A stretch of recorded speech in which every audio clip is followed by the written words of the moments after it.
both.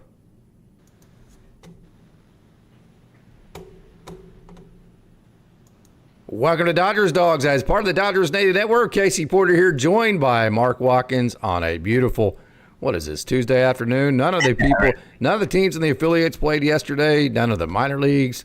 I think maybe there's a couple games at the complex, but the LA Dodgers didn't play yesterday. So, hey, Mark, not a whole lot going on this Tuesday morning as far as yesterday's games, but a lot going on in the system. Yeah, absolutely. And nice to join you again, Casey, as always. The Dodgers, they've been on a nice little roll lately. So, and they're going into, a series with the White Sox. So hopefully, they'll be able to, win that series at least, maybe sweep it. We'll see. So what we're going to do today, Mark went to Rancho Cucamonga. If you saw, I released all three of his wonderful interviews. I wanted to say on air in front of everybody, Mark, you are an absolute rock star when it comes to doing those interviews and taking videos. For the first time, I can tell you, like my first three interviews, I can remember exactly who they were. It was Ryan Noda, it was Jacob Amaya, and it was, I said that. Now, I can't remember who the third one was. Now, it'll come to me here in a second, but I can tell you, they weren't near as good as the ones that you put out there. Those were fantastic, Mark. Thank you so much for taking your time to add to Dodgers Daily, the wonderful work you went to Rancho. Hopefully one of many times, but great work, my man. I appreciate that, Casey. It was a lot of fun. I thoroughly enjoyed it, and just being able to interact with the coaching staff and players. It was a great experience. Yeah, and so we're going to get into that here in just a minute. If you could you move yourself over just a little bit, Mark, to the left? Oh, you are a little bit centered, a little bit too far right. Right there is perfect. Yeah. All right. No, cool. That's good right there. Okay, so we're going to talk a little bit about the Dodgers. I know Austin dove in a lot into some trade targets. It is July, so it is trade season. And then the Dodgers have just been absolutely awesome. It was a great June. So first of all, let's back up. We're going to kind of go micro on the Dodgers and zoom out. And we will talk a little bit about Miggy V coming back in with the White Sox. But first of all, your overall thoughts on the wonderful June that the Dodgers had. Yeah, I kind of expected the Dodgers would get on a little roll at some point, and they're getting more guys healthy, which obviously helps. They're getting some of their pitchers back, especially in the bullpen. They still don't have Glasnow and who's the other starter I'm thinking of? Snell. Yeah. Don't have them back yet, but once they get them back, it should help things even more. But yeah, they've been on a good roll and playing very well. Yeah, so Glasnow, you've seen it up close and personal. You've seen some rehab outings. You also see the minor league focus. Glasnow, 2 outings, as far as rehab goes, neither one of them been good. Kind of tell us where you come down on that, having seen how the minor league system works. Well, I just think it's going to take him a while to get – he's been out for a good amount of time. It's going to take him a while to get his command back, I'm sure. So maybe a couple more starts, and hopefully he'll be back on the beam. Yeah. So here's the problem that I know Austin hit on this last night.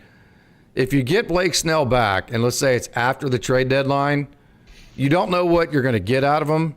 And so the trade deadline's already coming past, and you haven't been able that you weren't able to make a decision based on whether you needed to replace him through a trade target. Same goes maybe with Tyler Glasnow. And then also a guy that's not injured, but that is the guy that to me is the most confusing if you look at the underlying metrics, in Dustin May. So what they need is, here is the big problem you have with Dustin May. You need him to have like 3 or 4 more outings before the trade deadline, and you need him to continue to work to see what you have with him. But then he's working up and racking up such inning totals that he's kind of getting into uncharted waters. So you kind of have a double whammy going with Dustin May.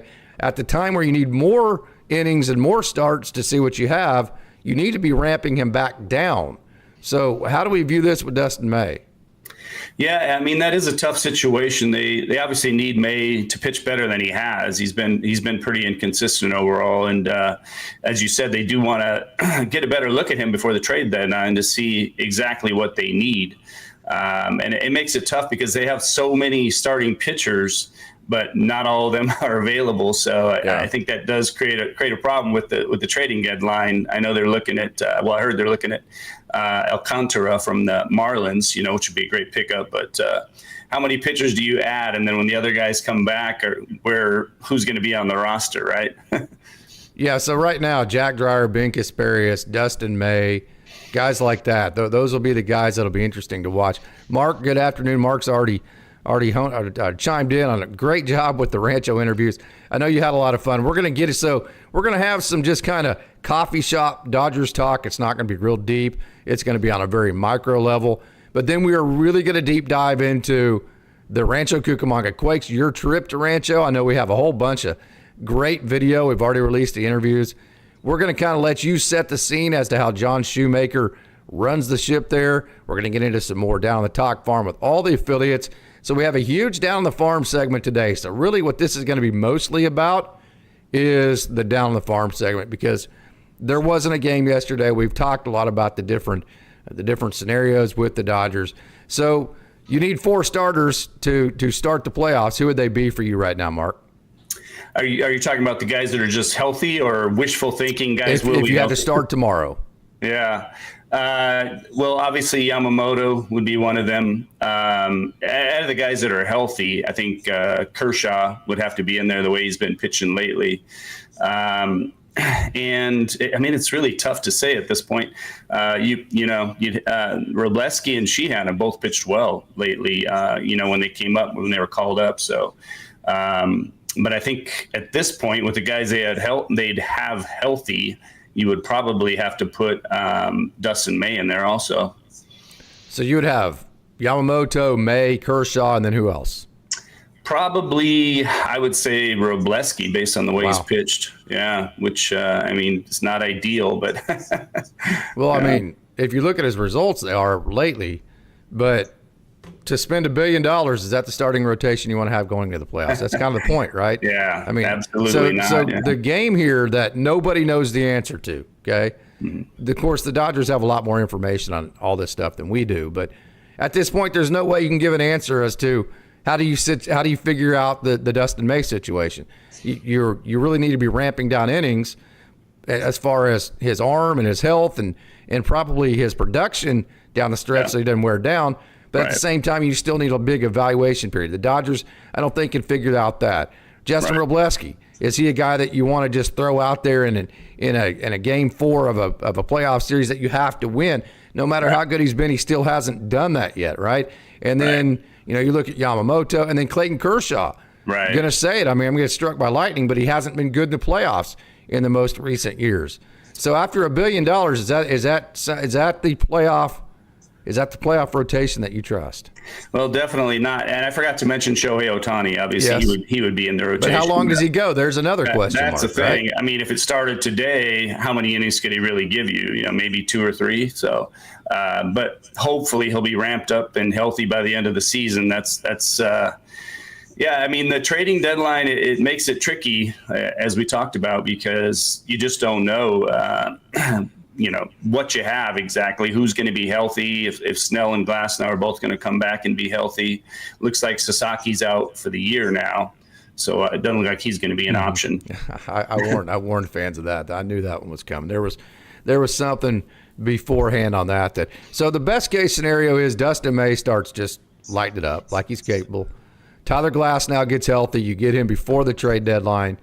I think at that point that gives you enough options to where you can just kind of see what you're going to have with a Blake Snell. I don't think Kyle Hurt's going to play a factor this year, not because he's not good enough, just because I just think it's too late for the amount of experience he has. So I think really the key here, the 2 keys of the Dodgers, whether the trade deadline is active or not, I don't think it has to be, but whether it's active or not, is if Tyler Glasnow can come back and the Dodgers feel like he's in good shape, and then if Dustin May can come back and be like that 4th starter in the playoffs that they feel comfortable with.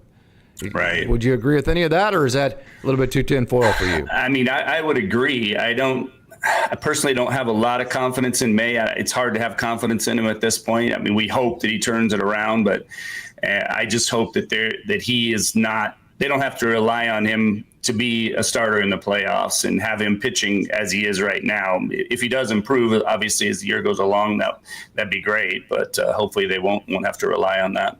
So offensively, are there any holes that you're worried? I know the amazing part of this is the Dodgers had this incredible June, and the top 3 were not good, right? And that's probably so. That's like one of those deals. Let's say that you're a coach and you're losing by 6 points at halftime, and your team has played absolutely terrible. and you're like, God, we're playing terrible, right? So then you stop and think and you go, well, hell, if we just start playing good, we're going to kick this team's ass. And that's kind of your message to your team is that, hey, man, we don't like it that maybe Shohei and Mookie and Freddie aren't performing like the Hall of Famers we want them to every single day. But think about this. We've added to our lead. We have a 7-game lead, or whatever it is now. I didn't check last night. I know the Padres did lose, so it'd be 7.5 on the Padres. Right. I didn't see how the Giants did. But it was 7.5 on the Padres. And yet you don't have the top 3 going perfectly. So my message, if I was Dave or Andrew Friedman, would be, hell, we've done this without them being perfect. Now imagine if those guys come back to what they are capable of. We're absolutely invincible at that point as an offense. Yeah, we've talked about this on previous podcasts. How they can't seem to get all of them clicking at the same time. If they ever get the whole lineup clicking at the same time, I mean, look out. I mean, they're already, pretty much leading baseball in a lot of offensive categories. And they've even been winning without 2 of their top starters out, obviously, with Snell and Glasnow out. So, and now Sasaki's gone too. So it's kind of a lot like last year, really, the way it went. But it's pretty amazing the depth that they have. That they're able to widen their lead in the division, like you talked about, with all the players out and players not hitting at the right time. But the bottom of the lineup's been really coming through. Obviously, Muncy, Pages, Will Smith continues to hit well. So it's different guys carry. That's the key, I think, to a championship team is different guys carry at different times. But it'll be really fun to watch if they all get hot at the same time. Yeah, the Dodgers need Tommy Edman to get totally healthy. They need Tommy Edman to get back on top of his game to where he's hitting his 260, hitting a couple home runs every now and then, creating winning baseball plays. Because then at that point, if Tommy Edman is that real big-time Swiss Army knife. You have Kike on the bench, Miguel Rojas to an extent. You used to have Chris Taylor. But now Tommy Edman is really that Swiss Army knife in terms of which way the Dodgers want to go with their offense and defense. So that kind of ties into Michael Conforto. You might ask, how does Ha-Seong Kim gain more playing time? Well, my first response has always been, well, then you remove Michael Conforto. I went through the whole deal the other night, how you got to move like 5 spots to fill one. Well, really the easiest way to do that is to get Tommy Edman healthy, and he can start playing center field and playing as well as he can. That opens up that spot for Ha-Seong Kim. Right, and Dave Roberts said that he's going to start getting Kim more starts at which he hasn't. yeah, but I think he said that yesterday or the day before, I think. But I think going forward, I kind of have the feeling that Kim is going to start more, at least against right-handed pitchers, and then Edman will be in center field. That'll strengthen their defensive outfield too, because Roberts mentioned it the other day on one of his interviews that the outfield isn't all that fast out there, So I think if they could put Edmonds in center field and move Pages over to left field, their defense will be improved. In the it certainly would be. And then, so what, Michael Conforto, we've beat this dead horse. I know there are people who think that, hey, obviously if Michael Conforto starts hitting the ball the way that he's capable of, is that actually the best? Is that the best situation for the Dodgers? It is almost actually better in a weird way that he becomes a bench player, or they just don't put him on the playoff roster so you can become better defensively. So let me ask you a really difficult question. Is it better for the Dodgers if Michael Conforto, say, becomes a decent hitter and he stays in the lineup every day? Or is it better that you just cut bait, find a better defender, and at least become better defensively? Or are we too early to say any of that? I think it's kind of early to say it, but it's going to depend a lot on how Kim performs. If he can keep hitting, good point. If he can hit at least close to the level that Conforto hits, which is obviously not difficult at this point. But you mean as a lifetime career guy that you're expecting from him, what they expected from him whenever they signed him. Yeah. Right. And obviously Kim has been doing well and contributing in different ways when he's in there with his speed and everything. But so that's to me is the key. If he can perform and provide some different skills and different value to the lineup, then I think it'll be worthwhile to sit Conforto more. Yeah, and I've said it many different times. I think you would be an absolute great bench piece. You'd have Dalton. So the problem with Dalton Rushing as a left-handed bench piece is he is your backup catcher. Right. So if you pinch hit Dalton Rushing in, say, the 6th inning, and then the 7th inning, Will Smith goes out and breaks his or hurts his hand or whatever, now you don't have a catcher. So you like to keep that catcher spot. You like to. I know Doc used to do this early in his career. It drive me insane. I would always post about it. He would use Austin Barnes in like the 6th inning, and then like 2 or 3 games went like 18 innings, and he had no other option other than to play Will Smith the entire time, which we've seen that lead to him wearing down. Mm-hmm. So you like to keep that catcher in your back pocket because you don't want to extinguish all your catchers for any game on that day. So that gives you a left-handed pinch hit option other than Dalton Rushing off the bench, and then it gives you the Kike pinch hit option off the bench. And so I think that makes your bench really, I know we've talked about this before, but I'm just in favor. I think that's a tremendous bench at that point. Yeah, that could be, really, really valuable to them, having a good power hitting left-handed bat off the bench with Conforto. I don't know what his pinch hit history is. Some guys are better at it than others, but he could be a valuable bat off the bench. And somebody requested, talking about your scenario there with Austin Barnes, somebody mentioned the other day, I saw on one of the social media posts that I was on, that they think that Rushing should DH when on the days Ohtani pitches, but then you run into that situation where if you you have to take him out, you burn both of your catchers. Yeah, so I don't know who their third string catcher would be. Maybe Kike. So yeah. So you can't do that. Here's the problem, because if Ohtani goes 2 innings and then he has to enter into the game as the DH, now you don't have Dalton Rushing for the last 5 innings or 7. The way it's been right now, 7 innings. Right. So that's really that would be very difficult to do for him. I'm in favor of doing it the day after. I think it's something interesting to monitor. The 2 starts that Ohtani has made where the Dodgers played the day after, he is 0 for 8. Okay. Now part of that's he's just struggling right now, but Ohtani rarely goes 0 for 8. I personally think there's something to that. If you add his 3rd start where the Dodgers had a day off and then he played the date, so 48 hours later, he is now 1 for 13 in the games after. 2 of them the day after that he pitched.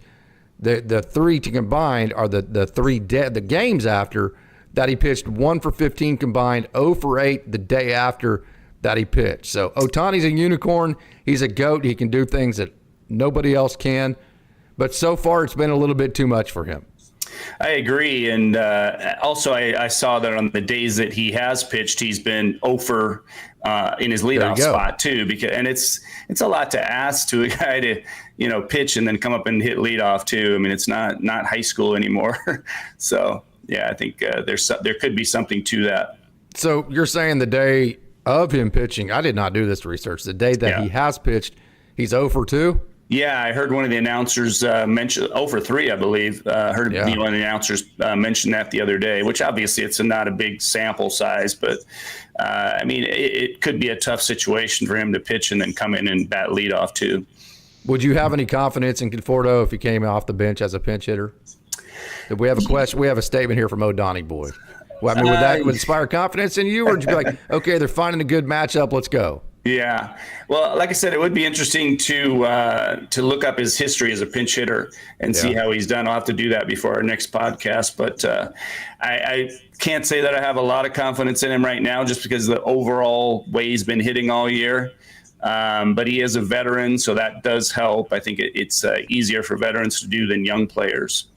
Yeah. Are you good with Tanner Scott being pretty much the main closer? We have a question here from Gregory, our wonderful moderator. Are you in the boat that the Dodgers need to go get another closer? I am 1,000% no, just because the volatility of relievers, especially when you come into a pressure cooker like the Dodgers. Mm-hmm. Boy, I mean, if you get Blake Trinan back, I would trust him more than anybody could go get. I'm a hard no on the Dodgers need another closer, but don't let me talk you into it. What do you think? I don't believe they do. I mean, I don't think they can do really better than Tanner Scott. I don't know who's going to be out there, who's going to be available, but I think it'd be a waste of resources to trade players away for another closer. That, like as you mentioned, Trinan could be coming back. Kopech should get better as time goes on. They have Yates, so I really don't think they need to go out and get a closer. Yeah, and then they have a bunch of guys that, hey, I would totally trust Alex Vesia to get the last 3 outs. He's in my trust tree. Maybe not for y'all, but you know how much that that I like to highlight how good Alex Vesky has been despite a lot of the criticism he's gotten. And kind of to my point there, Tanner Scott is awesome, right? He was awesome the last couple of years with the Padres and or at least last year with the Padres and a couple of years ago with the Marlins. And so my point here is, if you look at Tanner Scott to begin this season, it wasn't always perfect. So the ramp-up period, if you go get a closer like after the trade deadline, there's almost no adjustment period to it. I mean, it took Tanner Scott, to me, in my opinion, 2 to 3, a couple of months probably to get comfortable in the LA Dodgers setting to become the Tanner Scott we see now. You don't have that time if you go get a closer right now. Yeah, you just never know what you're going to get out of a closer. A lot of them are notoriously inconsistent. That's why a lot of teams don't. Well, the Dodgers didn't spend a lot of money on bullpen guys up until really, I think this year they started investing more. They did re-sign guys like Trinan, but because one, they either get hurt, or two, they become inconsistent. So I just don't think they need anybody else. Henriquez was activated. He's throws over 100 miles an hour. He's another guy who might be able to help them. Alexis and then also, Diaz. Yeah, and then when some of the starters come back from injury, hopefully they will, Glasnow and Snell, some guys might be relegated to the bullpen, like Dustin May could become a bullpen piece, and maybe he'd be even better as a reliever than he is as a starter. So, I really don't think they need any bullpen help right now. Yeah. Are you good with the rookies? And then, Robo's been awesome. First of all, let's start there. Robo, I've said this many different times, he has found the best version of himself. Just don't get bored with it. Just continue with whatever the mix is you're working with right now, that slider, the cutter, the 2 fastballs that he's working with. Just change your sequencing based on the matchups, but don't change your mix. It's kind of like in a group, what the best hitting instructors do. You do this all the time, Mark. I've talked to you about this. The best hitting instructors don't change your swing. They make minor tweaks to add to your swing to make your swing work as well as it can.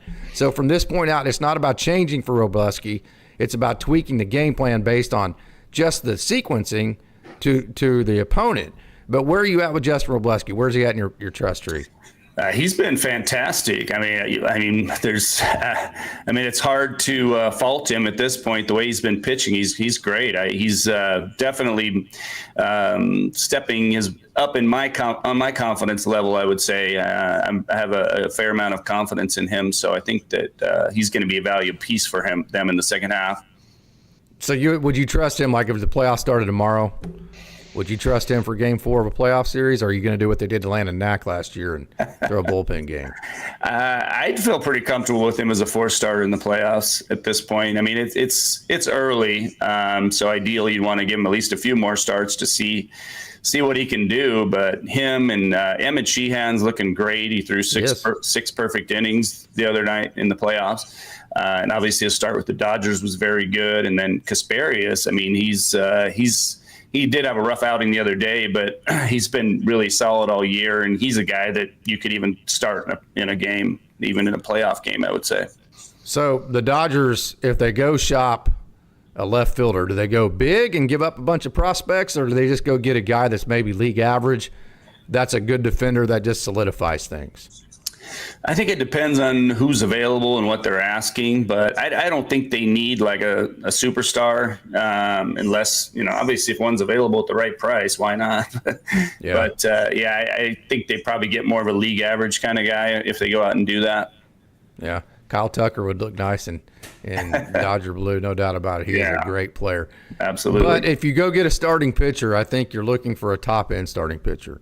I think you can make that debate in left field. I mean, hey, if you just go get a good defender, you go out there and you play good defense, you add that to Shohei, Mookie, Freddie, and the great offense you already have. Just go find somebody who can at least play good defense, play league average offense. Tommy Edman. Find another Tommy Edman, maybe one that hits some home runs, that kind of deal. I think you can survive there, not have to give up the farm for that type of player.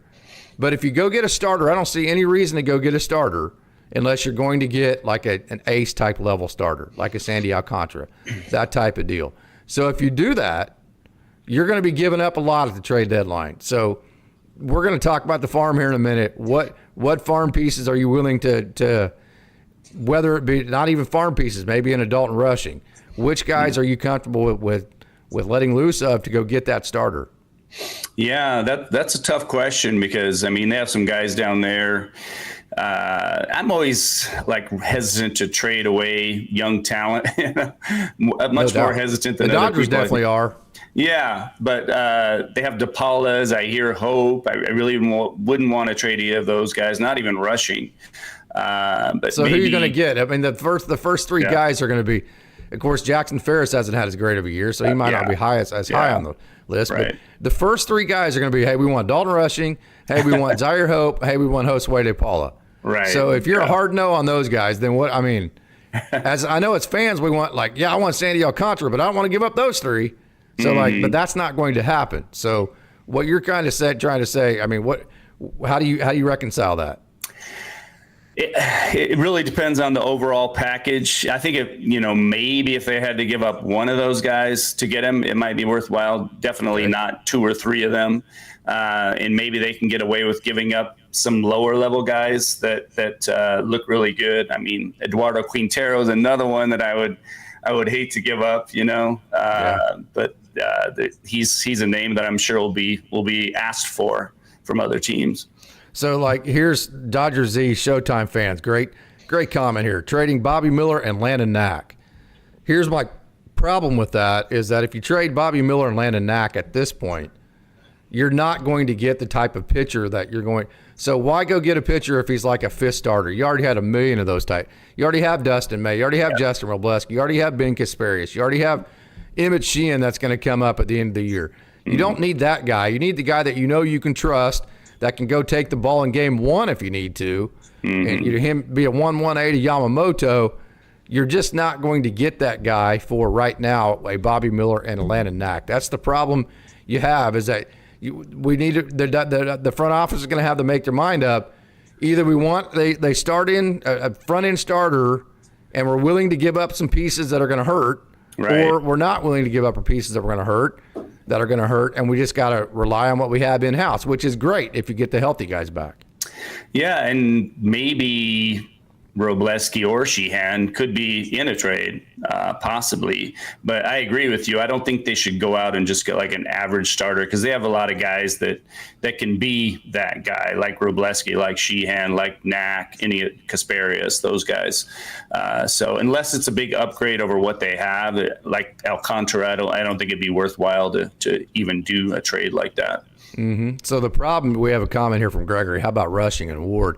Rushing, fine, but Ryan Ward has no major league experience whatsoever. The Dodgers have never shown any inkling to even bring him up, and he's going to become a free agent. So, I mean, it's like he has absolutely zero trade value because he's getting ready to be a minor league free agent at the end of this year. Now, that could change if you put him on the 40-man roster. So I don't think Ryan Ward would bring – I personally think Ryan Ward is an awesome player. I mean, he's the all-time – home run and RBI leader in the history of the Bricktown area, of which I was there for the first game in Bricktown. So I know all about how awesome that accomplishment is. Ryan Ward's one of my dudes, man. I love Wardo. But the position they put Ward in has been difficult. And then James Outman is in a position to where he has no value. We talked about this in the offseason because he is out of minor league options at the end of this year. So, I mean, the fringe guys like Ward and Outman and those guys really I don't think have any kind of – so the Dodgers are going to be selective. They're not just going to get guys. I mean, I don't even think Jack Flaherty is good enough for this trade offseason for the Dodgers because I don't think he's a number one ace type of guy enough for what the Dodgers need. So those types of guys, in my opinion, that you're just giving them away to maybe – if you give those guys away, it's just to clear space, and I think it's more so to get younger prospects in your system like we've seen the Dodgers do before. I don't know any, but I know how the Dodgers operate. To me, that's the need that is coming up at trade deadline. If anybody agrees or disagrees, let us know in the comments. Let's have a great conversation. What say you, Mark?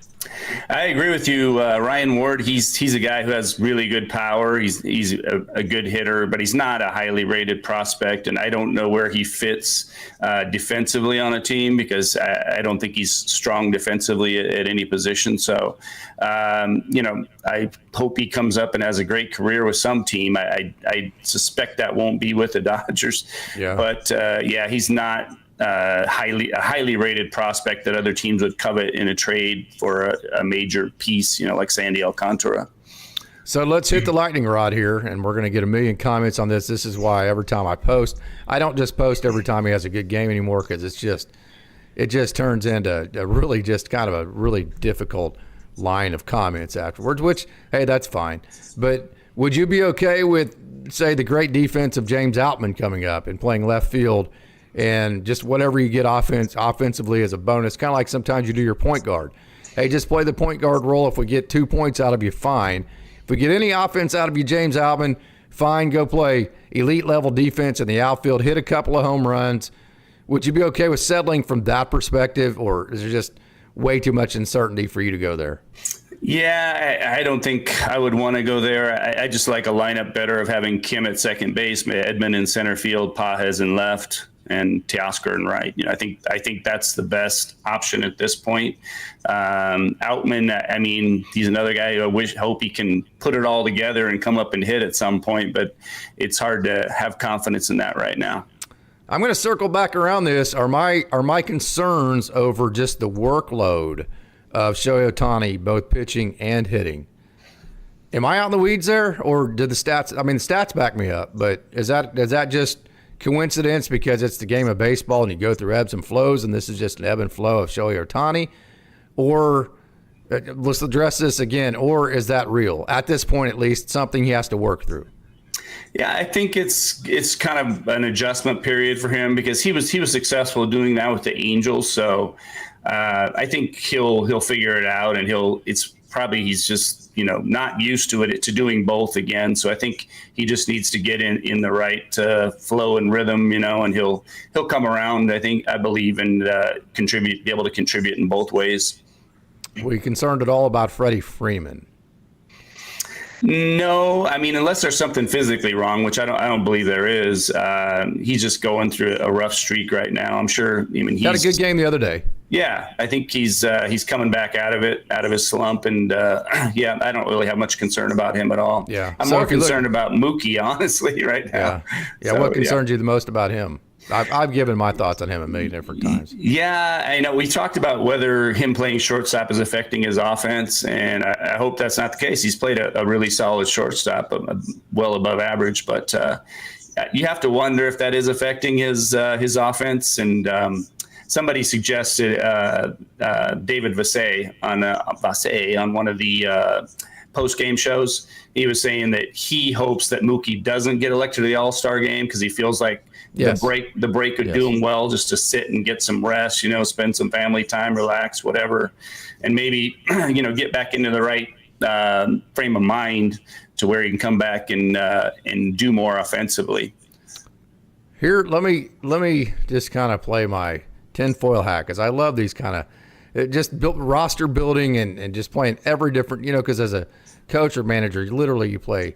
It's like a broadcaster. I was talking to Steven Nelson, Tim Neverett, and these guys. Yeah. Whenever I used to do it, Alex Friedman, when I talked to him, he's the world's greatest at this.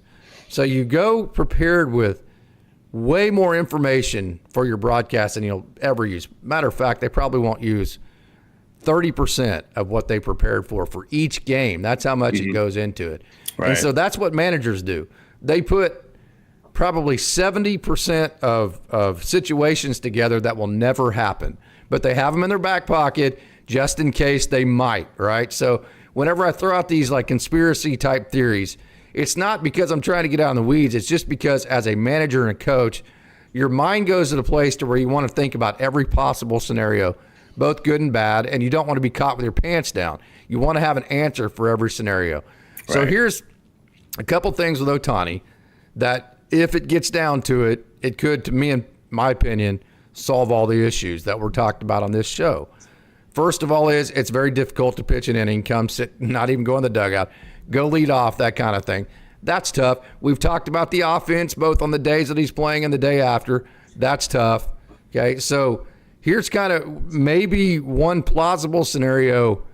And we've also talked, let me say this, if you bring him in like the fifth or sixth inning, then he has to enter as the DH, and then you no longer have the DH in a game. So that screws that whole thing up. So he really either has to start or he has to finish a game.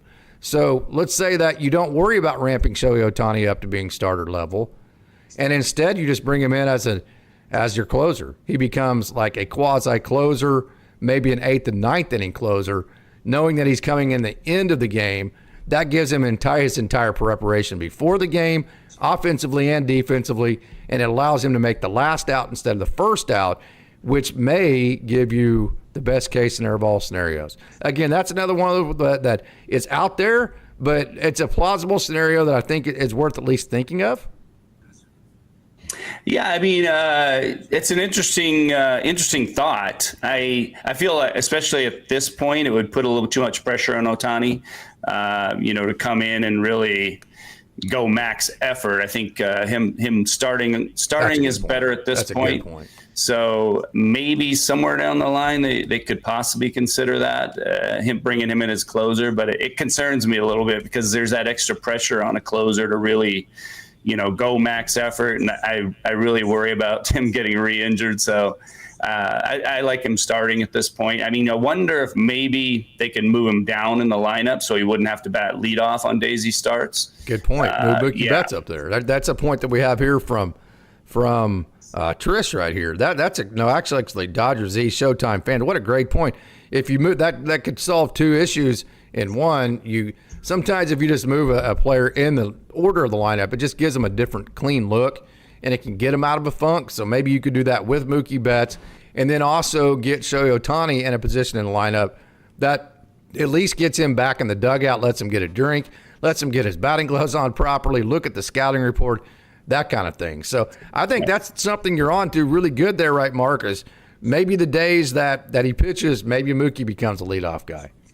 Yeah, I think that could be a good option. Dan Beecham mentioned that he can't really be a reliever and hit also because he wouldn't be able to warm up so much. So that's another factor too.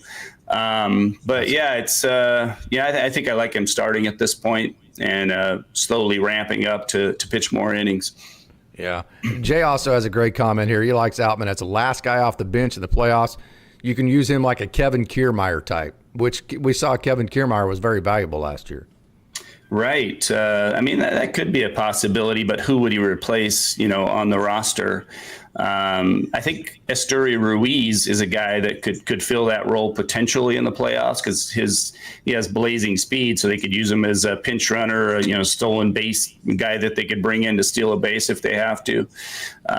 So, I mean, I could see him being a possibility, but once again, it gets back to the question, who's he going to replace, like Kike or Kim, or who would he replace on the roster? Yeah, I don't think it'd be either one of them. So, hey, unless there's, like I said, this is going to be a very micro talk about the Dodgers today. Mark, do you have any final thoughts on just kind of the way any of this is going? Miguel Vargas coming back into town, the Dodgers, the great June.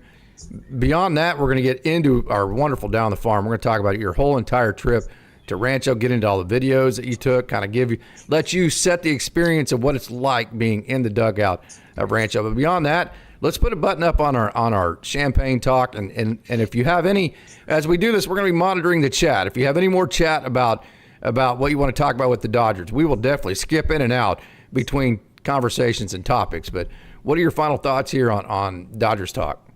It's just great to see the Dodgers playing the way they have been. They handle the Giants and the Padres very well, obviously, and then they've been playing well also against the lower division teams, so to speak. So yeah, I mean, like we talked about despite all the injuries and not having their great starters, they're still having a great June. So I think as the season goes on, they're going to heat up even more, I'm hoping. Okay, man. This is video that you took the other day at Rancho. This is live from your phone. We actually got you a camera in between now and then, but this is awesome video right here, Mark. Tell us what you're seeing here and what's going on in this picture. And we'll just kind of roll through some of your videos and some of your pictures and let you describe some of the cool stuff you got to see. All right. Sounds good. So you're not seeing this, right? I'm sorry, that's my bad. I'm not seeing it yet. No, you're not. That's absolutely my bad. Let me. You should see it now. Okay, there we go. I was telling you to talk about all this video you were seeing. You weren't seeing any of it. So there you go. Tell us what you're seeing here. It's tough for me to see who that is up right now. I think it's Is it Quintero up right there? I think so. That's Eduardo. Yeah. Yeah. So just kind of dive into your experience there, and I'll just play videos as you're talking about your experience there. Okay. Yeah, I mean, it was fantastic. Mike Lindskog, who's the broadcaster, is also the PR director. He was very welcoming and gracious. Introduced me to John Shoemaker, who was also a really great guy. It was good to get to know him a little bit. If you recognize who's pitching or hitting in the videos, go ahead and just stop in and say who it is. Okay. All right. But yeah, Shoemaker was great. Brandon Bailey was very gracious. He had some great answers in the interview. And then I was able to interview Sterling Paddock, who is really pitching well. And the Dodgers, the Quakes and, the Dodger organization is very high on him because he's really coming along well. So it was fun. I had a great time, and the players and the coaches were all great. What are you seeing here? This is a cool video. This one, I was sitting right behind the plate here, and I was chatting with some of the scouts, including a Padres scout who was a really, really cool guy. But you could see I was kind of showing that little device they had. They just left it right in front of me, and it was showing all these different pitching statistics and data. So it was really interesting to see. Yeah, that's the TrackMan. That's the StatCast data that you see. So what you're seeing right here, right there, you're seeing max velo, you're seeing vertical and horizontal movement, and then down here, right down here, you're seeing spin rate. You just saw it a minute ago. Let's see if we can pick it up on the next video. See that spin rate right there? 2383, that's spin rate. And then you have, go ahead and explain all this that you're seeing there. Well, it's tough for me to see right now, but they show horizontal and vertical break on the pitches besides the velocity. And as you said, the spin rate is in the bottom right. So it's not always showing. I was trying to get a better video of that and also get the action on the field. But it was really interesting to see, and being able to talk to the scouts there too. They gave me some good insight on different things. Yeah, we have a question from JR. There are a lot of female umpires in the minors. I wouldn't say a bunch, but I see them I wouldn't say nightly between one of the four affiliates, but there's quite a few female. I wouldn't say quite a few, but there definitely are females out there. So I wouldn't say a lot, but there's a lot more coming. What do you see here? Yeah, I noticed that too. I was able to stand in the camera well during the game, so it was fun to see the players. They have a great chemistry, and that's one of the things that John Shoemaker really tries to build is chemistry.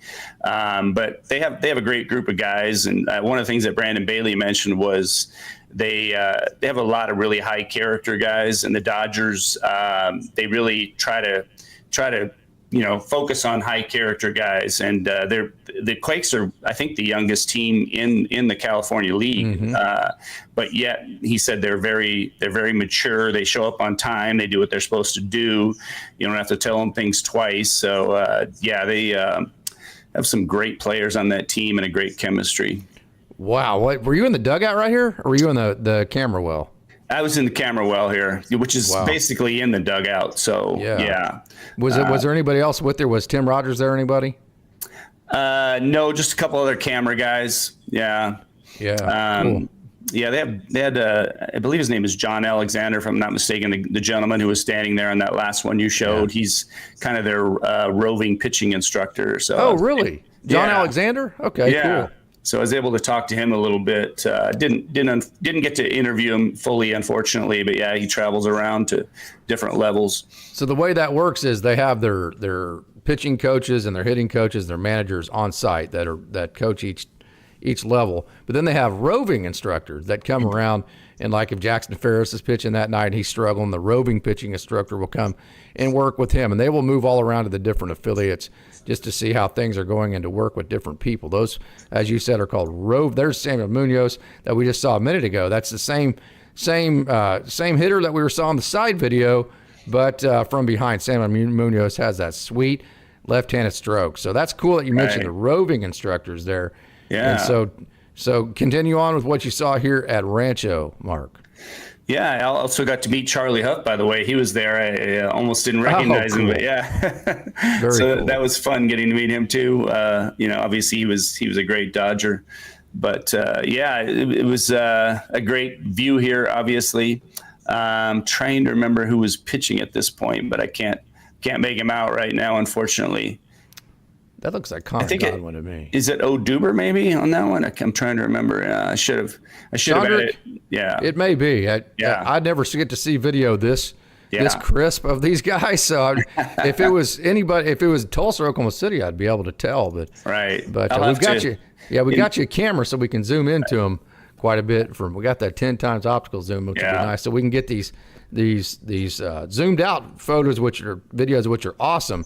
But then whenever we're getting the pictures, we can get in the real zoomed in so we can actually see them going. So your final thoughts on your trip to Rancho? I know we're going to be doing that quite a bit before we get into some of the rest of the down the farm talk for the other affiliates. Yeah, in the future, I'll be sure to make notes on who's pitching and hitting when I make these videos. Yeah. But I took a lot of them, as you saw, and it was just like I said, it was a great experience. And the players, they're really great young guys, very respectful, and it was fun being around them. Did you have fun? I did. It's absolutely. a lot of fun, isn't it? Yes, it's addictive, isn't it? Getting around that minor league scene's addictive. Right. So who you're seeing here is we're going to move up now to High A Great Lakes, the Loons. This is a young man the Dodgers drafted last summer out of Mississippi State, and that is Brooks Auger. First of all, we got some comments here. Jay, looks like a nice facility, Mark. I'd like to see some video of what the stadium is like from a fan experience. Very good, yeah. So take some pictures of Lone Mart Field there, Quake Stadium, and give them just kind of the fan experience that, of course, they're moving to Ontario next year into the brand new stadium, of which I think eventually the AAA will move into after the contract is up in 2030 in AAA Oklahoma City. I don't have any inside information on that. That's just my guess. It's about an 8,000 seat facility, so which would be perfect for a AAA team. Again, that's just a guess on my part, but we'll see. Hey, Jay says caught Rancho at San Jose over the weekend. San Jose Giants play in a dump, no doubt about that. San Jose it's a tough place to play, no doubt. Tracy Cavillo, I wish May would mature some and do better interviews after a bad outing. Seems childish to be so off-putting. I totally agree. You cannot beat the media. Looks nicer than the A's facility, says Tricia Sloan. So Brooks Auger, dive into him. That's who you're seeing on here. He had a good outing Sunday for Great Lakes. Yeah, he's a guy that's just starting out. He's tall. He has really good extension. I know he's 6'5", and he throws hard. He throws in the upper 90s. But the Dodgers drafted him just last year out of Mississippi State, and he's so just starting out in the Dodgers organization, really. And they're challenging him by starting him out with Great Lakes because a lot of pitchers, obviously will start out at a lower level, but he had some good success in college and great stuff, fastball, slider. He had a really good, did a little research on him before, and he had a really good whiff percentage in college. So they're hoping for good things out of him, obviously. So, but he's off to a good start. Yeah, we have a group text. I know you've mentioned his name several different times on a group text about how impressed you are. And here's another guy you have to be impressed with, a guy you probably never heard of, F-Rod, another catcher in the system. Frank Rodriguez had just a ridiculously awesome day on Sunday. He did, yeah. Even hit a grand slam. He's a guy the Dodgers signed as an international free agent in 2019. So he's been in the system for a while. He hasn't had a lot of great success offensively overall, but it looks like he's really putting it together this year. He's been hitting really well for them. He had a great week for the Loons. Yeah, let's move up to the AA Tulsa level now and get to a guy that is a box of chocolates. He is so talented. And whenever things hit right, I mean, he is dominant. You're like, damn, right there, Jermaine. Just do that. And the next time out, I give up like 4 runs. It's amazing. This is Jermaine Rosario. Yeah, Jermaine, as you can see in the video, he has great stuff, and pitching out of the bullpen has helped him because he can go more max effort instead of having to pitch multiple, a lot of innings as a starter. But he's been, a little consistent throughout his career, but he looks like he's been much better lately. He's been kind of putting it together. It seems like his strikeout to walk ratio wasn't where it needed to be, but it's been much better lately. So I think he's starting to get his command, improve his command, and he could have a really bright future for sure. That is exactly right. Improve the command, and the sky's the limit for him. This is another guy that's not a sky's the limit type of guy, other than the fact that his slider is, I call it the conchinator because he's from Key West, the conchs. But Antonio Knowles has been in Double-A forever. He got off to a little bit of a rough start in a couple of outings, but really has been really good for Double-A Tulsa. I know you really like him because you like the way he spins the ball. Exactly. Yeah, he's pitching really well for Tulsa right now, I should say, and he's another guy who I hope is putting it together. He has some great stuff. Last year for the Loons, he struck out 93 guys in 63 innings. So, oh wow! So yeah, he can be dominating. He's another guy that needs to refine his command, but it has been getting better, and he has a really good whip this year, 1.14. So, and he's gone scoreless. I think you mentioned on one of your posts, he's gone scoreless in 6 out of his last 7 outings. So he looks like he's really progressing well for them. Yeah, he needs to call up to AAA. He's just been in Double-A way too long, in my opinion. Of course, there's a logjam there. Hey, we have a comment from Jay. That's a cool pool in right center. Let me back that up and see if you actually get to see it. Obviously, he saw it.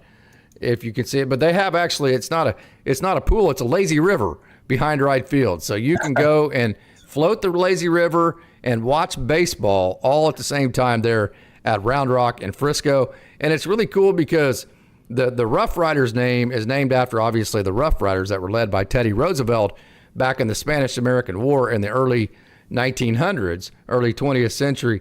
Now, Teddy Roosevelt didn't grow up in Texas, but many of the Rough Riders that he recruited to be part of his cavalry did grow up in Texas, especially that area. So they named the franchise when it came into existence in 2005, the Rough Riders, after that cavalry that fought in the Spanish-American War under Teddy Roosevelt. And then if you look around the stadium as well, not going to get an outside view, but it has a bunch of like Victorian type buildings for the press box around it, kind of to give it that feel like you're back in like 1904, 1905.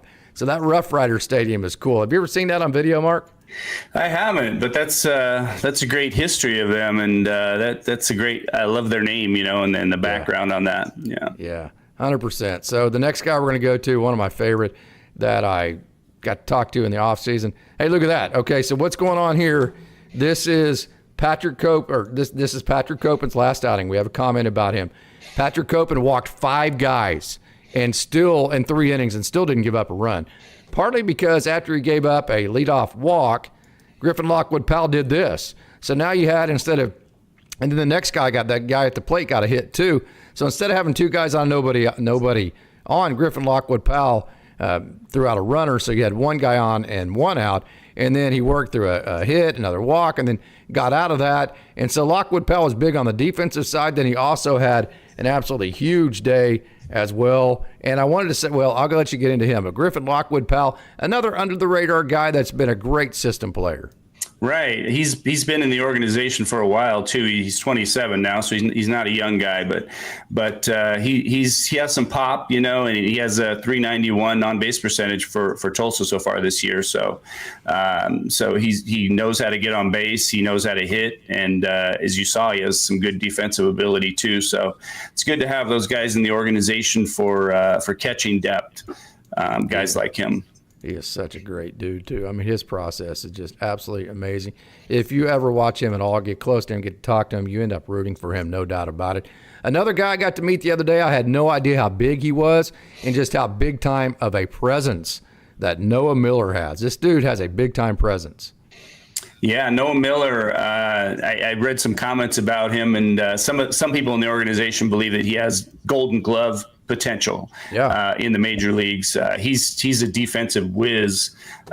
He really, he can kind of do it all for him. He hasn't really developed power yet. Hopefully that'll come. But he's been hitting the ball well. He wasn't, one of the reasons the Twins traded him to the Dodgers is he wasn't really developing offensively, but it looks like he's actually been doing a lot better this year for the Dodgers. So that's great to see.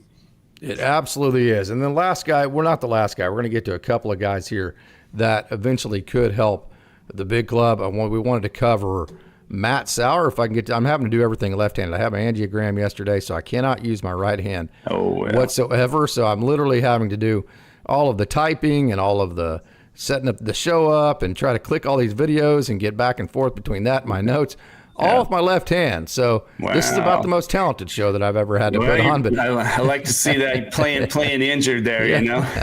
So this is Matt Sauer, had a great outing Sunday. Yeah, Sauer, he's another guy that's good to have in the organization. He's came up and provided some valuable innings for the Dodgers, obviously, but he has good stuff, and he throws.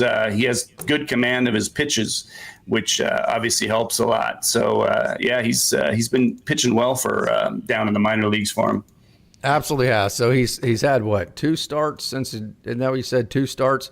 I think you told me he's had 2 starts since he's been back. Is that right?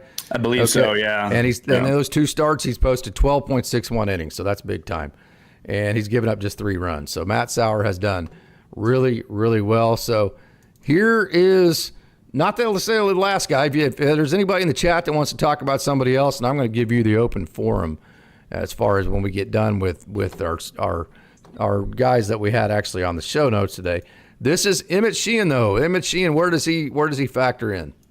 Sheehan seems to, since he came back from injury, he's made outstanding progress, and obviously he had a really good start for the Dodgers, and then they sent him down, unfortunately for him. But he threw 6 perfect innings in his last outing in the minor league, so he's looking out really great. I forget how many strikeouts he had. I think he may have like 7 strikeouts in 6 innings or something like that. Yeah, no walks. Yeah. Right, and it was 6 perfect innings, so he's been pitching great. What excites you the most about Sauer? Just curious. Is it his role? Is it just his pure stuff that he's showing you right now? What is it, just as a fan, that you're going, oh my God, I can't wait to get this guy back up? You mean Sheehan, right? You said Sauer. Did I say Sauer? Okay, yeah. Yeah. He looks like he's kind of, his command has improved, and he has a really good idea of how to pitch. Sometimes when guys are off for a while, the mental part of the game, I think they make advances in there, just watching other guys and just sitting. And he seems like he's came back better than ever. So it's exciting to see. Okay, we're going to circle back around. I'm going to throw you a curveball. I love doing that. You can handle it. You're a big boy, right? You are more than capable of handling this curveball, no doubt about it. And I do this to Austin all the time, and he's like, yeah, thanks a lot, man. Austin and I have gone on long enough where he just tells me to kiss his ass whenever there's something he needs to do so on. So that's kind of funny. Austin's so amazing the way he handles those situations. So you can handle it. I can't let you go to Rancho your last time out and not talk about Jaron Elkins and Eduardo Quintero and those 2 guys. You've gotten to see them in close in person. Jaron Elkins might be the most impressive athlete overall in the entire system. Absolutely. He's so exciting to watch. And, I talked to John Shoemaker about him. He's very high on him, not just his physical ability, but he said he's nothing seems to faze him. He's just has a high level of confidence, and he comes in and he has outstanding athleticism, but he's also very mature for his age, and he's just seems very driven. And you can kind of see that confidence in him when you watch him in person. And he's just a really exciting player to watch. And then if I can scroll with my left hand down here fast enough to keep up with you, and that we're going to talk about Eduardo Quintero. And then I lied. I'm going to throw you even more curveballs because I'm having so much fun hearing you talk about the up close and personal experiences, getting to watch these guys live, of which I have not gotten to do. And that is going to be Eduardo Quintero. I love Eduardo Quintero. I've got to hear your personal account of him. Yeah, he's another guy who, he can do it all. He's got power and speed, and he's in his, I believe, 3rd year in the organization, and they've won a championship on each level he's been on. So, he is basically a tremendous team leader, and you could tell the other players when they're. Yeah. Oh, yeah. You could tell the other players kind of gravitate towards him in the dugout. Oh, so he has the leadership. He has all the intangibles too, huh? That's good to know. Yeah, the other, especially the Hispanic players, they really absolutely seem to gather see. That's a good point. That's the point I made about Hae-Sung Kim. Is that I know he's Korean and both Sasaki, Yamamoto, and Ohtani are Japanese. So it's not the same kind, but it is Asian. It's still kind of they're going to pod together and get together and have each other's backs. And I think that I felt like always that was going to make Hyesung Kim feel more comfortable. I think that's proven to be the case at the major league level. So it's always important to have these guys that are the hubs for these international players, regardless of what country they come from. You saw that firsthand and personal. Yeah, you could tell he's mature for his age, and the other players look up to him and respect him. And he had a home run his first at bat when I was there, just crushed the ball to left field. But he can do it all. He takes the ball to all the fields. He has really good speed, and he was I think the first guy in the dugout actually too, because I was there, well before the game started, and he came out and I didn't even know who he was, but he came up and gave me a fist bump, Oh, cool. And, so it was cool. I had to ask Mike Lindskog. I said, "Who is that?" He's, "Oh, that's Eduardo Quintero." Yeah, very cool. Yeah. Okay, and then I'm going to continue to throw you curveballs because, man, I am just having just an absolute blast hearing you give these firsthand accounts of getting to see these guys. And to be honest with you, I'm kind of jealous here. But I know you got to talk to both Brandon Bailey, pitching coach, and John Shoemaker, absolute legend, about the pitching. And one of the questions, great question, by the way, what is it about Sean-Paul Lignan that has been so good about him? So kind of tell us what you heard about him from both Brandon Bailey and John Shoemaker, the manager. Yeah, Lignan, he obviously was promoted after, maybe like a third of the season or something like that. Yeah. And he continues to pitch well, but he's another guy that they just said he's very mature for his age. He has great command of his pitches. He is able to take instruction and really, put it into use quickly. So, he has a good arsenal of pitches, and he's just very, very determined out there on the mound. He shows a really good mound presence. Yeah. And then the last guy that we're going to talk about here that you specifically asked, well, no, I lied. We're also going to talk about Mike Sirota, but this is Christian Zazueta. You got to ask about him, and you got some great answers about Zazueta, who's having just a tremendous year. Right. He's another guy who's, he just definitely exceeded expectations for them, for the coaching staff. He's come in and he just looked fantastic for him. He is another guy who's had very good command and very strong presence on the mound also. Yeah, Zazueta is the young man that the Dodgers got back in the Caleb Ferguson trade. I just still that trade. I mean, who in the hell is going to trade Caleb Ferguson for Christian Zazueta, who had not even been in A-ball yet, and then you come out on the other end of it, actually the better. So the last guy you mentioned, I know Jay said this in the comments, you mentioned the leadership skills of Eduardo Quintero. I know that John Shoemaker also said that Mike Sirota, beyond how good he is on the field, also is a guy that players gravitate around. Yes, for sure. And you mentioned the Dodgers trading, major league talent for a minor leaguer who hasn't really even proven themselves yet. And Mike Sirota is another classic example of that, because they traded away Gavin Lux for him, which surprised me a lot, because Lux was average, at least an average to a little above average major leaguer, and they traded him for a minor leaguer. But Sirota has made it look so far like the Dodgers knew what they were doing there, because he's just tearing it up in the minor leagues. He's been fantastic.